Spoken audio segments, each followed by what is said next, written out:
اعوذ باللہ من الشیطان الرجیم بسم اللہ الرحمن الرحیم۔ ناظرین گرامی، اس خاکسار نے اشک تازہ سے نوکے قلم کو دھوتے ہوئے قلب مضطر کو بھی درود پاک نبی صلی اللہ علیہ وآلہ وسلم کی خوشبو سے معطر کر لیا،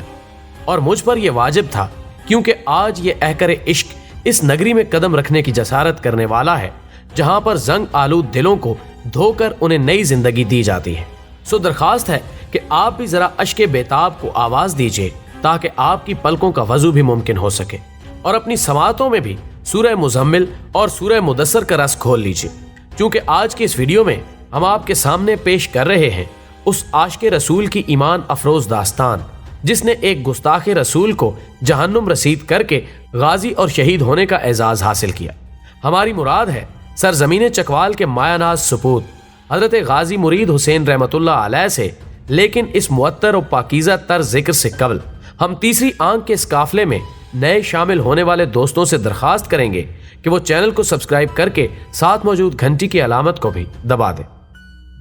معزز خواتین و حضرات، میں ہوں ماجد ملک اور آپ دیکھ رہے ہیں تیسری آنکھ۔ یہ 1936 کا ایک اذیت ناک دن تھا جب روزنامہ زمیندار میں یہ خبر چھپی کہ دہلی کے ایک ویٹنری ڈاکٹر رام گوپال نے حضور رسالت مواب صلی اللہ علیہ وآلہ وسلم کی شان اقدس میں گستاخی کی جسارت کی ہے،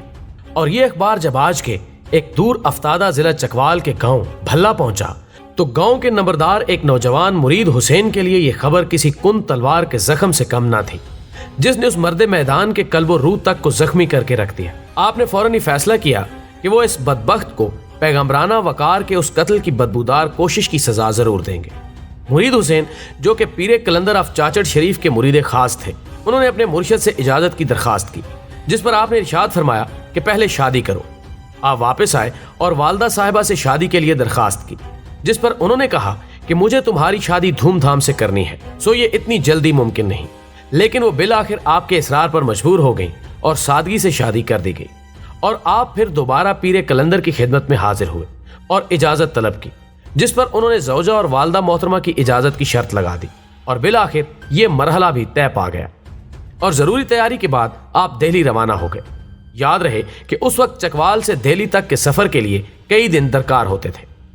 معزز ناظرین، آپ عشق رسول صلی اللہ علیہ وآلہ وسلم کے نشے میں سفر کی تمام اذیتوں کو شکست دے کر جب اس لعین کے گھر پہنچے تو وہ صحن میں ایک چرپائی پر سویا ہوا تھا، جبکہ اس کی بیوی قریب ہی کسی کام میں مصروف تھی،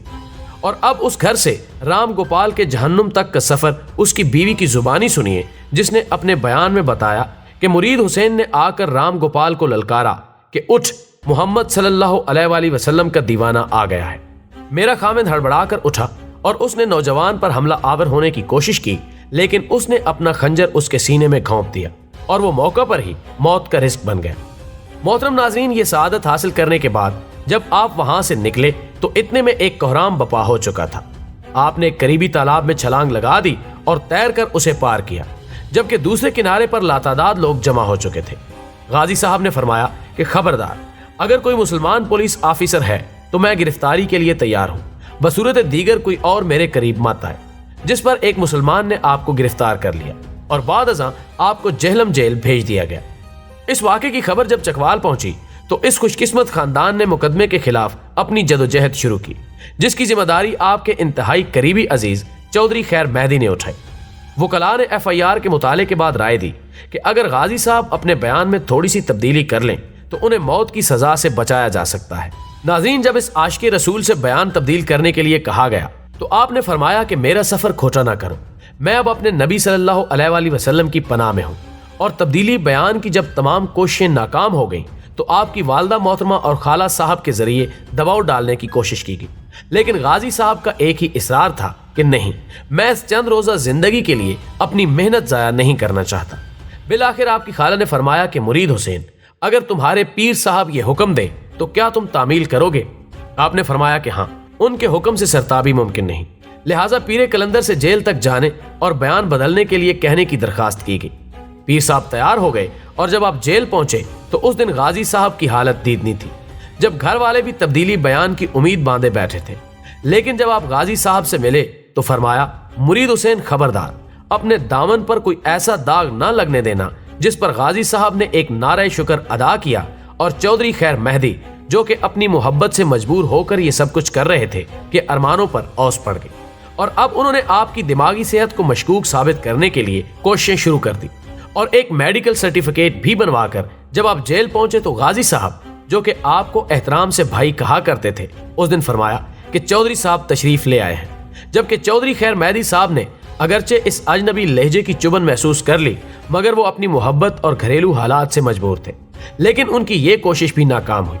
جب آپ نے عدالت کے روبرو خود کو ایک صحیح الدماغ آدمی ثابت کر دیا، اور اب آخری کوشش میڈیکل بورڈ کے ذریعے کی گئی اور اس مقصد کے لیے آپ کو لاہور بھیجا گیا، لیکن بقول میاں محمد بخش کہ عشق پرہیز محمد بخشا کدی نہیں رل باندھے کہ مصداق غازی صاحب نے یہ کوشش بھی ناکام بنا دی، اور بالآخر آپ کو سزائے موت سنا دی گئی۔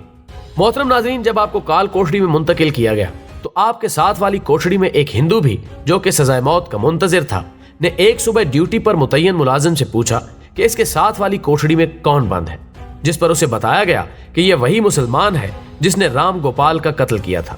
قیدی نے دوسرا سوال کیا کہ رات کو اس کے پاس اور کون ہوتا ہے، جس پر سپاہی نے حیرت سے کہا کہ سزائے موت کے قیدی کے پاس بھلا اور کون ہو سکتا ہے۔ مختلف روایات کے مطابق قیدی اور سنتری کے درمیان سوال و جواب کا یہ سلسلہ 2 یا 3 دن تک چلتا رہا۔ قیدی کا اصرار تھا کہ وہ رات کو وہاں نہ صرف باتوں کی آواز سنتا ہے بلکہ اس کی کوٹڑی میں روشنی بھی ہوتی ہے، لیکن سنتری اس کی تصدیق بھلا کیسے کر سکتا تھا، اور بالآخر غازی صاحب نے پکار کر اس قیدی کو مخاطب کیا کہ اس کی آنکھیں اور کان بند ہیں جبکہ اللہ نے تمہارے کھول دیے ہیں، لہٰذا یہ تمہیں کچھ نہیں بتا سکتا۔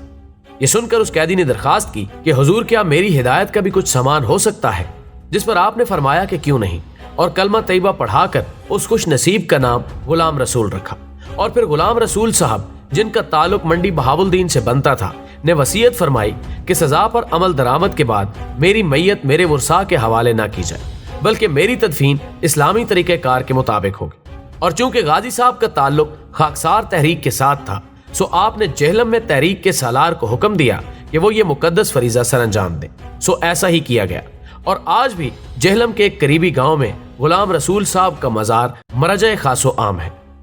ناظرین گرامی، سزا پر عمل درآمد سے قبل جب آپ کی والدہ صاحبہ کی آخری ملاقات کرائی گئی تو آپ نے ان سے مخاطب ہوتے ہوئے فرمایا کہ آپ کی خواہش تھی کہ میری شادی دھوم دھام سے کی جائے، اور اب کل جب میری بارات نکلے گی تو دنیا کی سب مائیں آپ کے بیٹے کی بارات پر رشک کریں گی، اور پھر پھانسی کی سزا کے بعد جب آپ کا جسد خاکی چکوال لایا گیا تو راستے میں جگہ جگہ لوگوں کی ایک کثیر تعداد اس عاشق رسول کے استقبال کے لیے کھڑی تھی، سو کئی ایک مقامات پر آپ کی غائبانہ نماز جنازہ بھی ادا کی گئی۔ کہا جاتا ہے کہ جب آپ کو لحد میں اتارا جا رہا تھا تو ایک قاصد نے پیر کلندر کا ایک پیغام آپ کے کان میں بیان کیا، جس کے بعد آپ کے ہونٹوں پر مسکراہٹ بکھر گئی، بلکہ اہل خانہ کے مطابق آپ نے ایک دفعہ اپنی چشمہ مبارکہ بھی کھولی۔ مقامی اور عینی شاہدین کے مطابق تدفین سے کچھ دن بعد آپ کی قبر عطر سے شہد نکلنا شروع ہو گیا، جس کی اطلاع جناب پیر کلندر کو دی گئی، جنہوں نے مزار کے اوپر کھڑے ہو کر فرمایا کہ مرید حسین احتیاط کرو اور راز کو راز ہی رہنے دو، جس کے بعد اگرچہ شہد نکلنے کا سلسلہ تو رک گیا، لیکن پیر اور مرید کے درمیان پائی جانے والی شدید محبت ایک کرامت کی صورت یوں ظاہر ہوئی کہ آپ کے مزار کے سرہانے والی بائیں طرف کی نصب ٹائل پر پیر کلندر کی شبیہ ابھر آئی، جو کہ آج بھی موجود ہے اور زیارت گاہ خاص و عام ہے۔ ناظرین گرامی، حضرت غازی مرید حسین کی شہادت کے محض چند ہی ماہ بعد اللہ تعالیٰ نے آپ کی زوجہ محترمہ کو بھی اپنے پاس بلا لیا، اور اب آپ کے مزار اقدس کے ساتھ شہید کی والدہ اور اہلیہ محترمہ کی تربتہ مبارکہ بھی موجود ہے۔ اس موقع پر شہید کے مقام بلند کے بارے میں اقبال کے یہ چند اشعار نظر ناظرین ہیں کہ گراں جو مجھ پہ یہ ہنگامہ زمانہ ہوا، جہاں سے باندھ کے رختے سفر روانہ ہوا، فرشتے بار رسالت میں لے گئے مجھ کو، حضور آئے رحمت میں لے گئے مجھ کو، کہا حضور نے اے اندلیب باغ حجاز، کلی کلی ہے تیری گرمی نوا سے گداز، نکل کے باغ جہاں سے برنگے بو آیا، ہمارے واسطے کیا تحفہ لے کے تو آیا، جس کے جواب میں عرض کیا حضور دہر میں آسودگی نہیں ملتی، تلاش جس کی ہے وہ زندگی نہیں ملتی، ہزاروں لالا گل ہیں ریاض ہستی میں، وفا کی جس میں ہو بو وہ کلی نہیں ملتی، مگر میں نظر کو ایک آبگینہ لایا ہوں، جو چیز اس میں ہے جنت میں بھی نہیں ملتی، جھلکتی ہے تیری امت کی آبرو اس میں، طرابلس کے شہیدوں کا ہے لہو اس میں۔ دوستو ویڈیو پسند آنے کی صورت میں اسے دوستوں کے ساتھ شیئر کیجیے اور کمنٹ باکس میں ہمیں اپنی قیمتی تجاویز سے بھی ضرور آگاہ رکھیے گا۔